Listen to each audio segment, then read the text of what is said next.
우리나라 직장인들은 대단한 것 같다. 38선을 거쳐 4호정이 될 때쯤 노력해도 사회적 격차를 좁힐 수 없구나를 한 번뿐인 인생인데 직장인으로 10년 아니 20년을 투자한 뒤에 깨달으니까 말이다. 누군가는 말한다. 직장인은 아무리 노력해봐야 월 200에서 600선에 그치는 하루살이들이라고. 본질은 변하지 않는다. 직장인은 자본주의의 주인이 아니라 노예라는 것. 그래도 대기업을 다니면 제대로 된 직장이라는 사회적 인식 덕에 체면은 살려준다. 즉 어느 자리, 어느 모임을 가든 가슴 펴고 고개 들 수 있다는 뜻이다. 회사의 주인이자 장사꾼인 대기업 회장은 적어도 자기 회사에 충성하는 모습들에 대한 보상은 확실하다. 대충 월급 외에 챙겨주는 것들이 존재하다는 뜻이다. 그렇기 때문에 대기업이 아닌 곳에서 육체적이든 정신적이든 노동을 바치는 건 스스로 손해보는 장사를 하겠다는 거다. 중소기업에서는 등골뿐만 아니라 간과 쓸개까지 뺏으려 할 것이니까. 중소기업에서 일 잘하는 머슴과 대기업에서 일 잘하는 머슴의 노동 가치는 다를 수 있지만 결과적으로 동일한 수준의 노동을 제공한다 할 때 대기업은 상여금, 인센티브에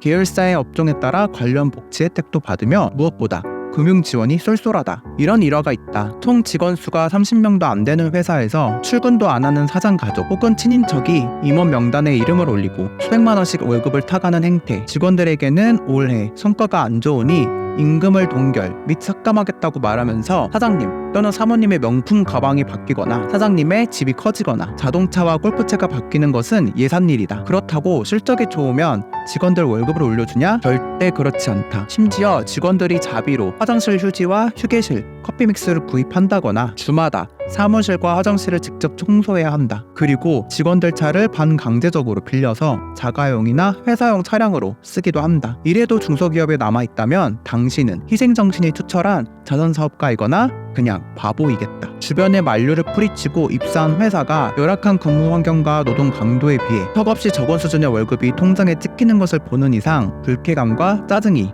밀려오는 것이 당연할 것인데 말이다. 기업의 수준을 놓고 보자면 대기업, 공기업, 외국계라는 좋은 일자리와 중소기업이라는 나쁜 일자리가 있다. 후자는 임금도 낮고 직업 안정성도 낮고 안전도 보장되지 않는다. 구직자 중 100이면 100 좋은 일자리를 선호한다. 이러면 대기업 일자리는 한정되고 지원자 중 대부분은 탈락할 것이다. 이 말인즉슨 첫 직장을 대기업으로 잡지 못하면 당신의 인생은 힘들어질 것이라는 뜻이다. 하지만 그럴 만한 능력이 안 된다는 판단이 선다면 경쟁이 낮은 일자리를 빨리 잡는 것을 선택해야 한다. 다만 그렇게 한다면 위에서 언급한 좋지 못한 근무 환경을 감수해야 한다. 그런 말이 있다. 오늘날 직장의 의미는 예전과 다르다. 고소득이나 승진보다는 여유 있는 직장 생활을 하면서 삶을 즐기며 살아갈 수 있게 하는 곳, 또는 사회적인 성공보다 일찍이 단란한 과정을 이뤄 젊은 나이에도 행복을 찾을 수 있는 곳. 즉 더 이상 직장이 생계를 위한 영위수단에 그치는 게 아니라 삶의 만족을 줄 수 있는 의미를 찾게 해주는 곳으로 변화되고 있다는데, 대기업을 다니면 직장의 의미를 다시 찾는 게 얼마든지 가능하다. 결국 직장인이라면 무조건 대기업이 답이라는 소리다. 지금 세상은 누구 아들이 판검사고 누구 딸이 의사래 보다는 어떤 차를 몰고 어떤 동네에 살고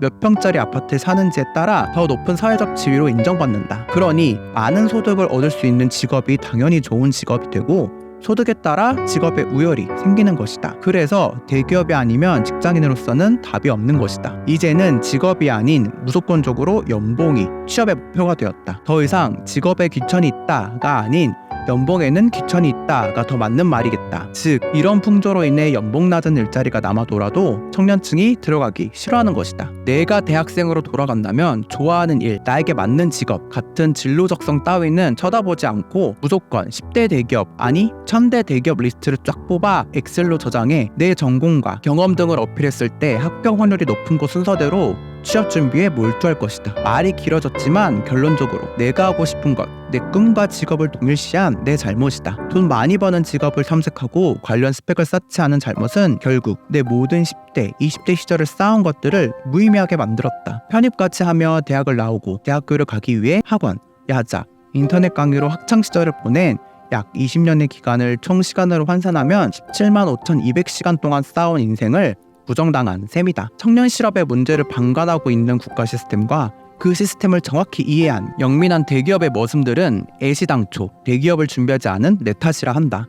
직장인이 되길 포기한 지금의 나 같은 청년들을 그들은 돈 줘도 일 안 하는 청년 또는 그냥 쉬는 MZ라고 부른다. 그래서 포기했다. 대신 유튜브를 하기로 했다. 본인이 스펙이 딸려 대기업을 못 간 거면서 남 탓, 불평불만 한다고 일침을 날릴지언정 취직이 인생의 정답은 아니라는 것을 알리면서도 회사는 자신의 몸집을 키우기 위해 머슴을 렌탈하는 것에 불과하지만 본인은 생애 한 번뿐인 시간들을 남을 위해 허비하고 있는 거라고. 그래서 우리는 노동의 숭고한 가치를 남의 것을 위해 퇴직시키지 말고 자신을 위해 일어나가야 한다는 정신을 가진 취업을 포기한 청년이자 대한민국 노동시장의 저항자라고 말이다. 그리고 알리고 싶다. 우리나라 사회나 체제가 청년들의 선택지를 좁혀놓았다는 점. 청년 스스로가 적성에도 맞지 않는 직장의 일에 그 돈을 받고 스트레스를 받으면서 좋아서가 아닌 어쩔 수 없어서 다녀야 하는 노예적 굴레에서 벗어나지 못하게 만든 국가 시스템의 문제점을 나는 방관하지 않기로 했다. 부조리에 당하거나 희생되지 않더라도 회피하는 것도 일종의 저항이니까 말이다. 그렇다.